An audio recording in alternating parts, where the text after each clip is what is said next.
walang kulay, walang kaibigan, walang kaaway. Mga kababayan, sa ilang araw magsisimula na ang impeachment trial ni Vice President Sara Duterte.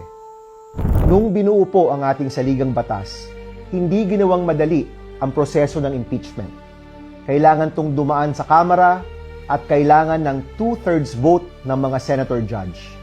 Hindi simpleng bagay ang pagtanggal sa mga nahalal na opisyal dahil binabago po ng impeachment ang naging kagustuhan ng mayorya ng mga botante.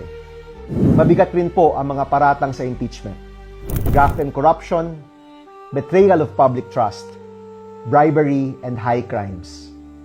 Sa ating mga kababayan, manood, magmasid, at makilahok. Bumuo ng sariling opinyon at mag-ingat sa misinformation.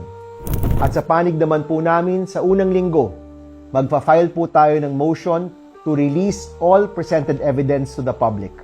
At pangalawa, gagamitin namin ang aming social media pages para makalap ang mga tanong at mga paksa na mahalaga po sa publiko. Ito po ang aming pangako. Hihimayin namin ang ebidensya, sisiguraduhin namin na magiging patas ang paglilitis. Walang kulay, walang kaibigan, walang kaaway. At boboto po tayo ayon sa ebidensya. Maraming salamat.